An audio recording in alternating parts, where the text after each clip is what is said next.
Good morning, friends. Today we are going to discuss the progress and problems faced by district central cooperative banks in our country. All of us know that the various functions performed by district central cooperative banks are suitable for the development of districts as well as rural and urban people of living in a district.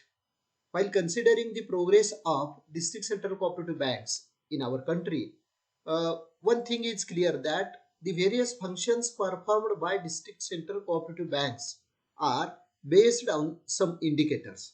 Here in the table, I have chosen some of the important indicators which shows the progress of district central cooperative banks in our country. The first indicator is number of banks, second indicator is membership of banks, third indicator is deposits mobilized by the banks, and fourth indicator is loans sanctioned and loans given by the banks, and fifth indicator is overdues of district central cooperative banks.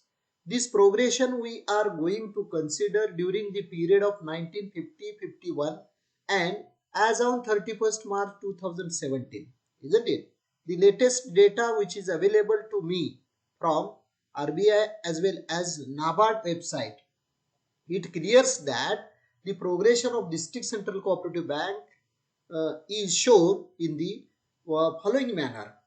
First indicator we may have to consider here the number of banks. In 1950-51 there were 505 district central cooperative banks working in India, and the number has come down up to 370 during the period of 1950-51 to 2017.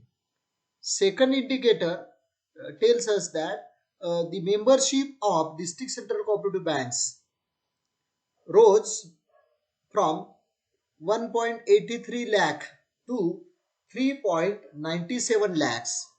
Students, if we look after the table which has been shown by me, denotes that though the number of banks has decreased from 505 to 370, the membership has increased. It means the number has decreased due to efficient district central cooperative banks, and inefficient district central cooperative banks have been merged into efficient district central cooperative banks. And quality denotes in respect of membership. As the membership has increased, it indicates that the district central cooperative banks have given justice to maximum members of district central cooperative banks. If we consider the third indicator of progression, that is the deposits mobilized by district central cooperative banks at their branches, the amount has increased from 37 crores to 3,309 billion during the period of 1950-51 to 2017. It seems that the states like Maharashtra, Karnataka, Andhra, Gujarat, Tamil Nadu, these states have made considerable progress for mobilizing deposits in respect of district central cooperative banks functioning, and yet we may have to consider the other states have not become successful for enhancing the deposits. This is also one of the most important thing we may have to take into consideration. Fourth one indicator tells us that the loans given by district central cooperative banks during the period of 1950-51 to 2017 rose up to 83 crores to 2,527 billion. It denotes that district central cooperative banks have given justice to their member in respect of agriculture and non-agricultural cooperative societies. As the amount of loan has increased, it seems that qualitatively district central cooperative banks have made considerable progress in respect of providing loans to the borrowers. Next one indicator we may have to consider, that is the percentage of overdues. Here we may have to consider the percentage of overdues to the total loans. In 1950-51, there were 9% of overdues to the total loans, and this percentage has increased up to 28%. this is a serious thing. While considering the progression, we may have to clear that the progress is not up to the mark. Qualitative progress we do not see in the functioning of district central cooperative banks, isn't it? And that's why, apart from all these indicators, there are some other indicators, amount of overdues, as well as the progression of membership, as well as other functioning of district central cooperative banks, services provided by district central cooperative banks. But these 5 indicators and the statistics tells us that district central cooperative banks have made considerable progress during the period of 1950-51 to 2017. Though the positive statistics tells us that the quantitative progress, we must have to consider one thing regarding the progression of district central cooperative banks. Just I quote you that there are 11 states in our country where the cooperative movement has made considerable progress. Those states are Maharashtra, Karnataka, Andhra Pradesh, Tamil Nadu, UP, Gujarat. These are the states. Apart from these states, other states have not made the considerable progress. They are on paper. They have not given justice to the members, and that's why, while considering the progress, it is a greater need to develop district central cooperative banks functioning and their services to the needy people, those who are living in rural as well as urban areas. Yet we have greater scope to develop district central cooperative banks in our country for the betterment of farmers and other members of cooperative institutions. मित्रांनो, जिल्हा मध्यवर्ती सहकारी बँकांची भारतातली प्रगती विचारात घेत असताना आपल्याला जिल्हा मध्यवर्ती सहकारी बँकांची संख्या, शाखांची संख्या, सभासद संख्या, त्यांनी जमा केलेल्या ठेवी, त्यांनी दिलेली कर्ज आणि त्यांची थकबाकी जी आहे, या सर्व बाबींचा विचार करावा लागतो. आता हा विचार करत असताना एखाद्या बँकेची प्रगती ही प्रामुख्याने संख्यात्मक आणि गुणात्मक अशा दोन्ही बाजूवर मापली जाते. संख्यात्मक दृष्टिकोनातून विचार करता जिल्हा मध्यवर्ती सहकारी बँकांनी 1950-51 ते 31 मार्च 2017 अखेर जी प्रगती केलेली आहे, ती प्रगती मी 5 निवडक इंडिकेटरच्या साह्याने आपणासमोर टेबलच्या रूपाने ठेवलेली आहे. पहा, बँकांची संख्या 1950 ते 2017 या काळात 505 वरून 370 पर्यंत कमी झाली. आता तुम्ही मला संख्या कमी झाली, ही का कमी झाली याची कारण मीमांसा आपल्याला करणं गरजेचं आहे. 1950-51 मध्ये प्रामुख्यानं सहकाराच्या माध्यमातून समाजाच्या किंबहुना शेतकऱ्यांच्या, ग्रामीण भागाच्या, निमशहरी भागाच्या आणि शहरी भागाच्या गरजा पूर्ण करण्याचं काम जिल्हा मध्यवर्ती सहकारी बँका करू लागल्या. पण त्यानंतर जिल्हा मध्यवर्ती बँकांची केवळ संख्यात्मक वाढ झाली, गुणात्मक वाढ होऊ शकली नाही. त्यांच्यामध्ये थकबाकीचं प्रमाण, सभासद संख्येचं प्रमाण, त्याचबरोबर प्रशिक्षित सेवक वर्गाचं प्रमाण, NPA या बाबतीमध्ये या बँका अडचणीत आल्यामुळं त्यांची संख्या 31 मार्च 2017 पर्यंत कमी झालेली आपल्याला दिसून येते. म्हणजे संख्या कमी झाली याचा अर्थ प्रगती कमी झाली असा नव्हे. संख्यात्मक वाढ कमी झाली पण गुणात्मक दर्जा मात्र त्यांनी सुधारलेला दिसून येतो. हे आपल्याला पुढच्या इंडिकेटरवरून दिसतं. पहा, दुसरा जो निकष आहे, सहकारी जिल्हा मध्यवर्ती सहकारी बँकांची सभासद संख्या 1950-51 ते 2017 या कालखंडामध्ये जिल्हा मध्यवर्ती सहकारी बँकांची सभासद संख्या 1.83 लाख वरून 3.97 लाख, म्हणजे जवळजवळ 4 लाखापर्यंत हे सभासद वाढत गेले. म्हणजे सभासद संख्या वाढली याचा अर्थ क्वालिटेटिव्ह प्रोग्रेस झालेली आपल्याला दिसून येईल. पुढचा जो इंडिकेटर आहे तो म्हणजे या बँकांनी जमा केलेल्या ठेवी. या ठेवीमध्ये सुद्धा 1950-51 ते 2017 या कालखंडामध्ये 37 कोटी रुपयावरून 3,309 बिलियन म्हणजे महापद्म इतक्या कोटीपर्यंत वाढ झालेली आपल्याला दिसून येते. म्हणजे ठेवीमध्ये झालेली वाढ ही प्रामुख्याने गुणात्मक प्रगती दाखवते. त्याचबरोबर जिल्हा मध्यवर्ती सहकारी बँकांच्या कार्याचा विस्तार स्पष्ट करत असते. पण एक बाब इथं प्रकर्षाने आपण विचारात घ्यावे लागेल.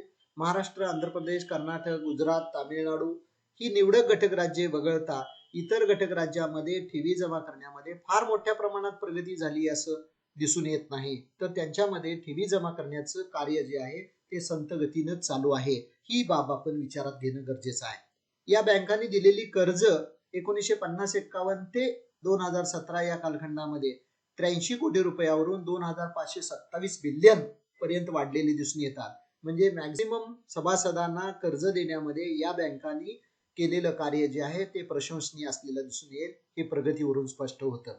आणखी एक महत्वाचा इंडिकेटर जो आहे तो इंडिकेटर म्हणजे थकबाकीचं प्रमाण. म्हणजे कोणत्याही सहकारी संस्थेचा विकास आजमावत असताना प्रामुख्यानं त्या बँकेनं किंवा वित्तीय संस्थेनं दिलेलं कर्ज आणि कर्जाची वसुली यांचं जे प्रमाण आहे ते विचारात घ्यावं लागतं. दिलेल्या कर्जाशी वसुलीचं असलेलं प्रमाण विचारात घेऊन थकबाकीचं प्रमाण निश्चित केलं जातं आणि ही थकबाकी प्रामुख्यानं 1950-51 मध्ये 9% होती, ती 31 मार्च 17 मध्ये 40% वाढलेली दिसून येईल. म्हणजे याचाच अर्थ थकबाकी याचं प्रमाण हे वाढतं आहे. म्हणजे गुणात्मक प्रगती करत असताना लाखो सभासदांना कर्ज पुरवठा केला जात असताना दिलेली कर्ज वेळेवर वसूल करून घेण्यामध्ये या बँकांना पुरेशा प्रमाणात यश आलेलं आपल्याला दिसून येत नाही. म्हणजे संख्यात्मक प्रगती करत असताना गुणात्मक प्रगती साधावी लागते आणि या गुणात्मक प्रगतीच्या बाबतीमध्ये या बँका आज अडचणीत असलेल्या किंवा कमी प्रयत्न करीत असलेल्या आपल्याला दिसून येतात. तर एकूणच हे सर्व इंडिकेटर आपल्याला विचारात घेतले तर आपल्याला असं दिसून येईल की 1950-51 ते 2017 पर्यंत मध्यवर्ती सहकारी बँकांनी देशात मोठ्या प्रमाणावर प्रगती केलेली आहे. Friends, now we are going to discuss the problems faced by district central cooperative banks in our country.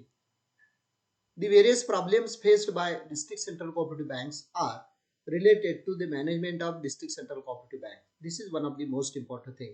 In a country like India, vast country, to implement all the functions and to make the progress all over India within the 135 crores of people, it is highly impossible to implement such type of functioning. By the way, we are going to discuss step by step the problems faced by district central cooperative banks in our country. Just one thing is clear. Again, I quote that only 11 states in our country have made considerable progress in respect of credit cooperatives, including district central cooperative banks and their functioning. Isn't it?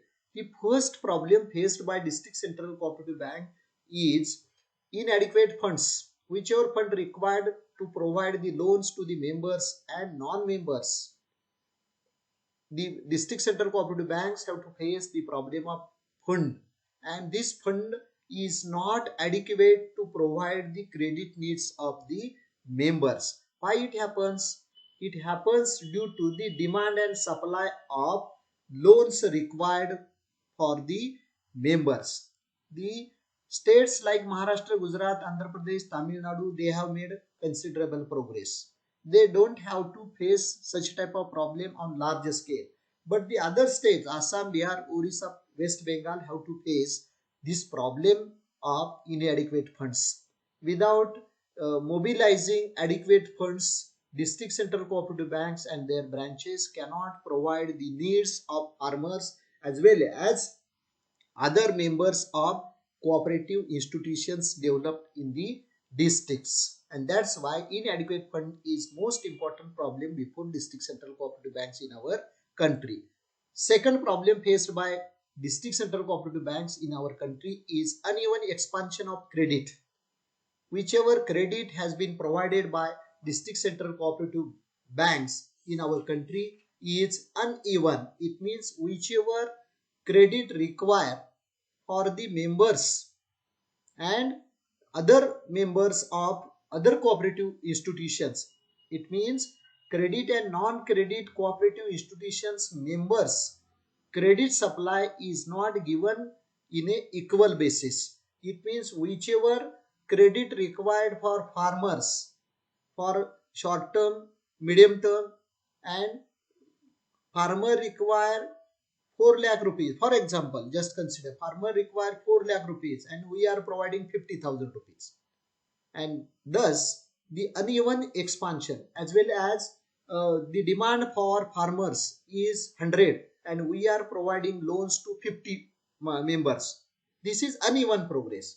as well as uneven progress has been seen as a geographical level also. Suppose within the districts there are 10 talukas and we are providing credit facilities to 5 talukas on large scale and remaining 5 talukas on lower level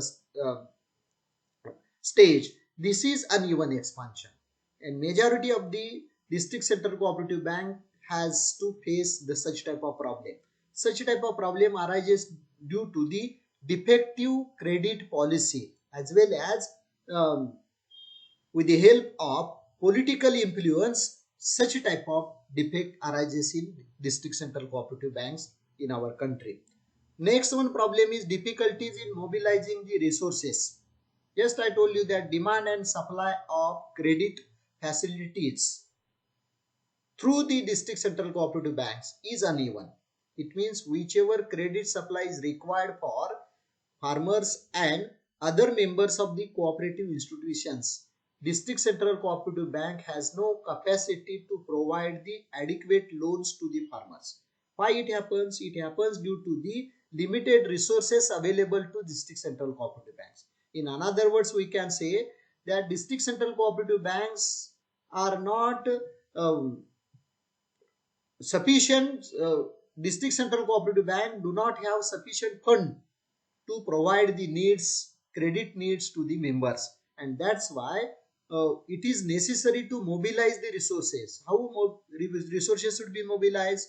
From the share capital, from the entrance fee, from the deposits, and these functions are not performing district central cooperative banks efficiently, and that's why resources mobilized by district central cooperative banks in Assam, Bihar, Orissa, West Bengal are little, very less, and that's why they are not providing the credit needs of the members, and so that this problem arises before district central cooperative bank.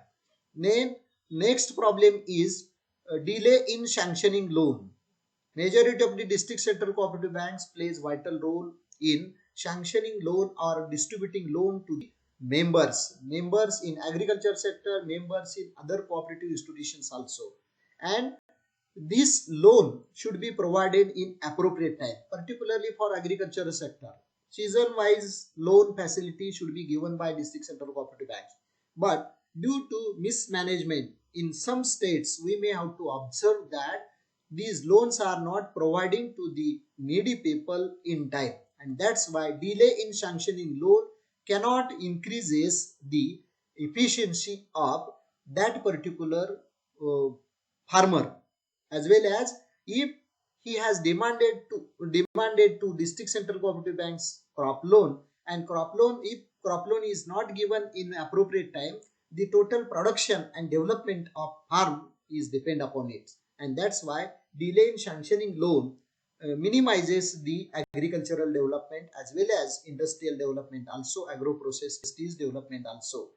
Next one problem faced by district central cooperative bank is defective investment policy. Whichever deposits, whichever fund mobilized by district central cooperative banks in our country, this fund is not utilized properly. Majority of the district central cooperative banks do not have a particular investment policy, wise investment policy. They don't have experts themselves, and without expert, whichever investment policy they determine is not become successful for increasing the development of the members and non-members, those who are living in rural areas or within the districts. The defective investment policy arises due to the defective management, inefficiency of board of directors, and that's why this is also one of the most important problem faced by district central cooperative banks in our country.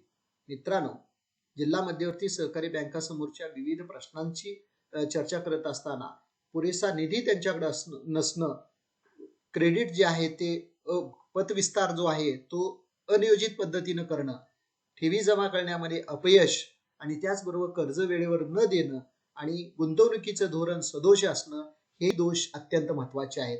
आता हे सर्व दोष management मधून निर्माण झालेले आपल्याला दिसून येतात, आणि अशा प्रकारे डिस्ट्रिक्ट सेंट्रल कोऑपरेटिव्ह बँकेचे जे प्रश्न आहेत, हे पाचही प्रश्न प्रामुख्याने डिस्ट्रिक्ट सेंट्रल कोऑपरेटिव्ह बँकेच्या मॅनेजमेंटमधून निर्माण झालेल्या असतात, किंबहुना दुसऱ्या भाषेत आपल्याला अनियोजित पद्धत किंवा मिसमॅनेजमेंट ज्याला आहे त्या मिसमॅनेजमेंट म्हणून झालेलं दिसून येतं. इथं एक बाब लक्षात घ्या प्रकर्षानं, हे प्रामुख्यानं देशातल्या बहुसंख्य घटक राज्यामध्ये, निवडक 11 घटक राज्ये सोडली तर इतर सर्व घटक राज्यामध्ये हे आपल्याला दिसून येतं. आणि त्यामुळे जिल्हा मध्यवर्ती सहकारी बँका ह्या जिल्ह्यातील ग्रामीण आणि शहरी भागाच्या सभासदांच्या सर्व गरजा पूर्ण करू शकत नाही, जिल्ह्याच्या आर्थिक विकासामध्ये त्या सक्सेस होऊ शकत नाहीत. आणि म्हणून ही पाचही दोष जे आहेत ते दोष आपण विचारात घेणं गरजेचं ठरतं. The remaining problems we will discuss on the next lecture. Thanks.